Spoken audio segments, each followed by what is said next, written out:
네, 안녕하세요. 초인원의 종묘 대표 박기민입니다. 이제 영상이 올라갈 때쯤이면 아마 3월을 앞두고 있을 텐데 이때 또 가장 많이 문의를 주시는 게 과수, 과일을 따서 먹을 수 있는 그런 과수들에 대해서 굉장히 많이 물어보시는데 저희는 사실 과수를 매장에서 적극적으로 취급하고 있진 않고 대량으로 납품을 할 때만 산지에서 바로 캐서 묘목을 납품하는 형태로만 과수를 거의 판매를 했는데요. 그럼에도 불구하고 이제 워낙 개인 소비자분들도 과수 문의를 주시는 분들이 많아서 오늘은 그 많은 과수 중에 초보자분들이 키우기 쉬운, 예를 들어 병에도 좀 강하고 아주 더운 날씨나 아니면 아주 추운 겨울에도 잘 견디는 그런 대표적인 과수를 골라서 여러분들에게 소개를 시켜드릴 예정입니다. 저희가 이제 택배 판매 이벤트도 같이 할 텐데 매장에선 판매하지 않고요. 택배로 일주일에 한 번 주문을 취합해서 보내드릴 예정입니다. 매주 목요일날 배송을 해서 금요일날 받으실 수 있게 그렇게 배송을 드릴 거고, 참고를 하셔야 될 건 저희가 이거를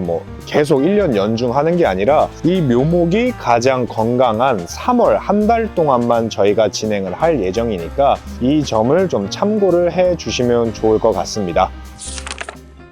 그래서 과수를 먼저 소개드리기 전에 이 과수 묘목에 대해서, 묘목이 어떻게 생겼는지에 대해서 좀 더 알아보려고 합니다. 지금 보시면 보통 이제 과수 묘목이라고 하면 이렇게 묘목이 그냥 한 대로 쭉 올라와서 10개씩 묶어서 시중에서 유통되는 그런 과수 묘목들을 많이 보셨을 겁니다. 이게 전형적인 우리나라의 한 90% 이상 과수가 묘목이 이렇게 재배가 된다고 생각을 하시면 되는데, 지금 보시면 이렇게 테이프를 놓은 부분이 이제 접목을 하는 부위입니다. 이 과수 같은 경우는 씨로 생산을 하거나 삽목을 생산을 하게 되면 그 품종에 맞는 열매가 맺히지 않거나 혹은 제대로 뿌리 활착을 못하는 경우가 많기 때문에 그 과수에 적합한 대목을 함께 붙여서 나무를 생산을 하기 마련입니다. 그래서 여러분들이 참고하셔야 될 건 나무를 심을 때 이 접목부가 반쯤 잠기게 심는 게 가장 일반적이라고 생각을 하시면 됩니다. 예를 들어서 사과 이중접목묘 이런 거 같은 경우는 심는 방식이 좀 다른데 오늘은 그런 것들은 다루지 않으니까 제가 오늘 다루는 품종들은 이 접목부가 반쯤 잠기게끔 심어주시면 된다라고 생각을 하시면 되고, 키우시다가 만약에 밑에서만 싹이 올라오고 위에서는 싹이 올라오지 않으면 그건 대목만 살아있는 거니까 의미가 없다라고 생각을 하시면 좋을 것 같습니다. 그리고 참고를 하시면 이렇게 지금 묘목이 있는데 이 묘목을 키워서 대략 만 3년 정도 되면 이렇게 완성된, 여러분들이 흔히 생각하는 나무의 형태를 갖추게 됩니다. 여기서부터 여기까지 약 만 2년 반에서 3년 정도 일반적으로 걸린다고 생각을 하시면 되는데, 지금 보시면 이쪽 부분, 중간 허리 부분에서 가지가 여러 가지로 벌려져 있죠. 근데 대부분 이제 고객님들께서 착각을 하시는 게 이렇게 묘목이 있으면 이 묘목이 지금은 제 키만 한데 이 묘목을 그대로 심으시는 경우가 많습니다. 그러면 새순 발생이 위로만 올라오게 돼서 나중에 여러분들이 열매를 수확하실 때 너무 높은 곳에서 열매가 달리기 때문에 열매를 수확하기가 굉장히 어려울 수 있습니다. 그러니까 지금 보시면 여기 허리에 자른 자국이 있죠. 잘라서 옆으로 순을 펼쳐서 막대사탕 모양으로 만들어줘야 여러분들이 열매를 따기가 훨씬 쉬워진다. 그래서 저희도 배송할 때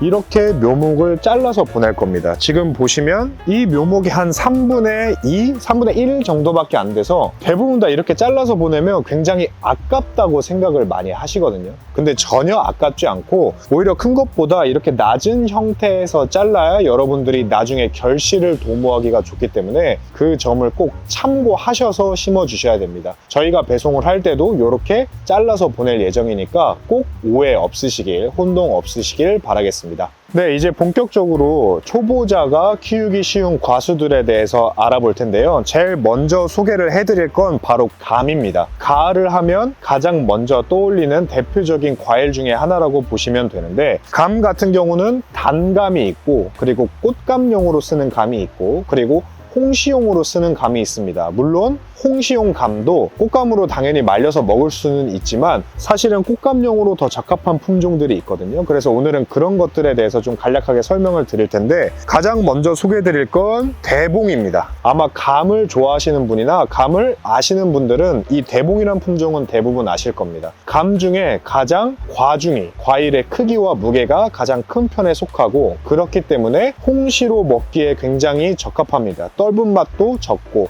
열매도 크기 때문에 홍시용으로 드시기에 굉장히 좋다고 생각을 하시면 되는데, 월동에 있어서 약간 애매한 부분이 있습니다. 이 대봉 같은 경우는 겨울에 아주 월동을 잘하는 편은 아닙니다. 예를 들어 저희가 위치한 경기도 용인, 그러니까 중부 지역, 수도권 지역에서도 월동을 기본적으로 잘 하는 편이지만 때에 따라서 죽을 때가 있습니다. 때에 따라서 동해 피해를 입는 경우가 있으니까, 혹시나 중부권에서 이 대봉을 심으시는 경우는, 특히 새로 심는 경우에는 이 목대를 볏짚 같은 걸로 싸주셔서 월동 관리를 좀 해주시는 게 좋다라고 생각을 하시면 좋을 것 같습니다. 그리고 다음으로 소개를 해드릴 건 단감 중에 바로 이 태추라는 품종입니다. 태추라는 품종은 단맛이 나는 아주 아삭아삭한 감치고는 굉장히 특이한 식감을 가지고 있는 단감 품종이고, 꽤 오랫동안 국내에서 가장 높은 값에 책정이 되고 있는 단감이기도 합니다. 개인적으로도 단감은 원래 좋아하진 않지만 이 태추 단감만큼은 잘 먹을 만큼 아삭아삭한 식감이 굉장히 장점이라고 생각을 하시면 되는데, 다만 아쉬운 점은 이 태추 단감 같은 경우는 월동이 어렵다. 중부 지역에서는 최소 대전 이쪽 밑에 지방에서 재배하는 것을 권장을 드립니다. 중부 지방 이북으로는 아무리 월동 대비를 하더라도 월동을 못하는 경우가 굉장히 많기 때문에 그 점을 꼭 참고를 하셔서 심어주시면 좋을 것 같습니다. 그리고 마지막으로 소개를 해드릴 건 지금 여기 있는 둥시라는 감입니다. 아마 단감이나 대봉 같은 감은 알더라도 이 둥시에 대해서는 잘 모르시는 분들이 많을 텐데요. 둥시 같은 경우는 꽃감용으로 가장 많이 쓰이는, 여러분들이 꽃감 하면 이제 상주 꽃감을 많이 떠올리실 텐데, 이 상주 꽃감으로 쓰이는 그 품종이 바로 둥시입니다. 이 둥시 같은 경우는 생가로 먹기에는 떫은 맛이 아주 강한데, 대신에 꽃감용으로 만들기에는 아주 좋아서 꽃감용으로 고려를 하시는 분들한테 굉장히 좋고, 또 추위에 굉장히 강한 편입니다. 그래서 중부 지역에서도 월동을 하는데 문제가 없기 때문에 꽃감용 감을 심고 싶으신 분들,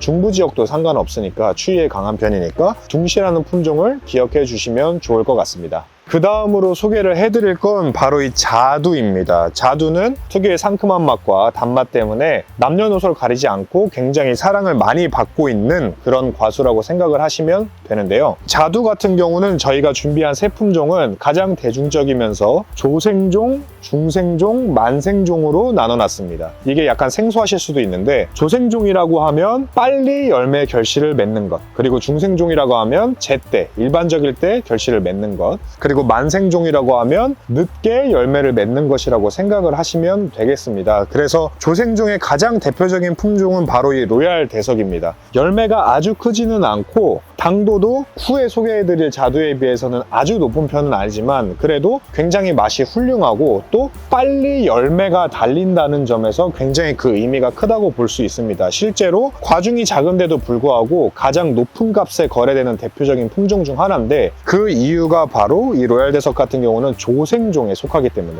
현존하는 자두 품종 중에 가장 빨리 결실을 맺는 품종 중에 하나이기 때문에 그렇습니다. 그래서 여러분들이 자두나무를 심는데 좀 빨리 결실을 보고 싶은 분들에게 굉장히 적합한 품종이다 라고 설명을 드릴 수 있을 것 같고요. 다음 소개해드릴 건 왕자두입니다. 굉장히 흔하게 알고 있는 전형적인 자두라고 보시면 되는데, 열매가 적당한 크기 한 150g 정도 되는, 여러분들이 흔히 아는 제때 제철에 나오는 자두라고 생각을 하시면 될 것 같습니다. 이 부분에 대해서는 굉장히 잘 아시니까 추가 설명을 굳이 드릴 필요는 없을 것 같고요. 그리고 이제 마지막으로 소개를 드릴 건 바로 이 추희자두라는 건데, 가을에 달린다고 해서 가을 추자를 쓰거든요. 보통 이제 9월 초순에서 9월 중순에 많이 달리는데요. 추희자두 같은 경우는 국내에 있는 자두 중에 열매도 가장 큰 편에 속하고 당도도 굉장히 높은 편에 속해서 자두 중에서는 가장 인기가 많은 품종 중에 하나라고 생각을 하시면 됩니다. 여러분들이 과일을 사실 때 이거 가을 자두예요 라고 하면 그게 대부분 다 추희자두라고 생각을 하시면 됩니다. 굉장히 우수한 나무이기 때문에 여러분들에게 꼭 권해드리고 싶고, 이 자두를 심을 때 여러분들이 꼭 고려해야 될 점은 내가 열매를 가을 자두만 심고 싶다고 해서 이 추위 자두만 심어서는 열매가 달리지 않습니다. 수정을 해야 돼요. 감과는 다르게. 감은 알아서 자가 수정을 하지만 자두 같은 경우는 자가 수정을 못하기 때문에 꼭 서로 다른 품종들을 섞어서 심어주시는 걸 권장을 합니다.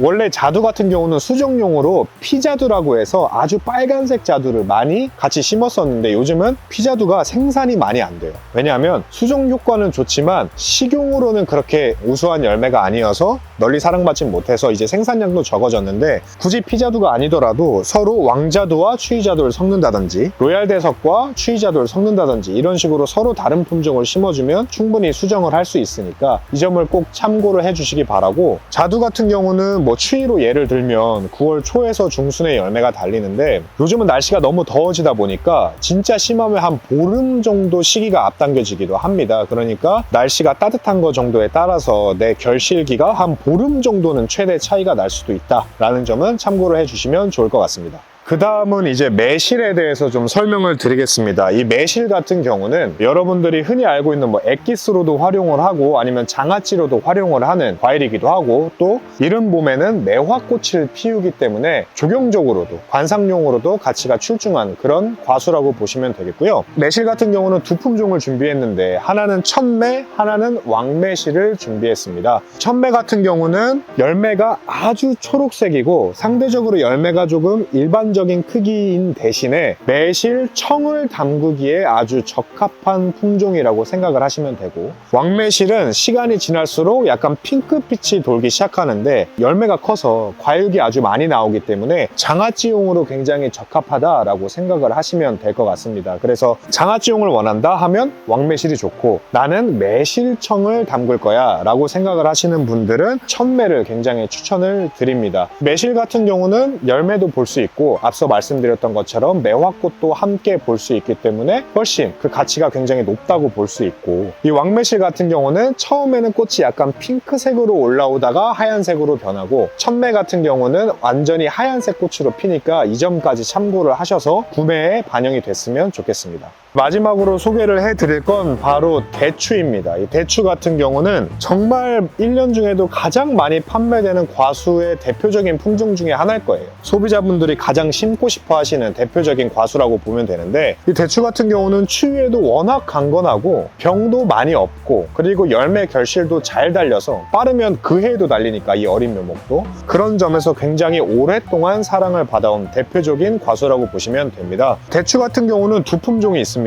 사과대추가 있고 그 다음에 복조대추라고 있는데, 이 사과대추는 열매가 큰 게 특징입니다. 그런데 뭐 사홍대추다 뭐다 해가지고 굉장히 사과대추 안에서도 품종이 많은데, 저희가 준비한 건 이제 사홍대추고요. 그냥 일반적인 사과대추라고 생각을 하시면 됩니다. 열매가 동그랗고 커서 생과용으로 아삭아삭하고 상쾌한 맛이 나는, 그리고 단맛이 나는 대표적인 대추라고 보시면 되고, 이쪽에 있는 건 복조대추라고 해서 여러분들이 삼계탕 같은 거 드실 때 건대추가 들어가죠. 말린 대추가. 이 말린 대추로 쓰이는 게 바로 복조대추라고 생각을 하시면 됩니다. 그래서 구분하기 쉽게 생과로 그냥 아삭아삭하게 드실 거면 사과대추가 좋고, 그 다음에 대추를 말려서 드실 거면 이 복조대추가 훨씬 좋다라고 생각을 하시면 될 것 같습니다. 이 대추 같은 경우는 앞서 말씀드렸던 것처럼 결실이 굉장히 훌륭하고 키우기도 쉬워서 초보자들에게 굉장히 권하지만, 대신에 나무에 가시가 있고 그 가시가 굉장히 억센 편이어서 묘목 작업을 하시거나 결실 작업을 하실 때는 주의하시는 게 좋다. 이 점만 참고하면 아주 키우기 쉬운 나무니까 잘 참고하셔서 식재에 도움이 됐으면 좋겠습니다.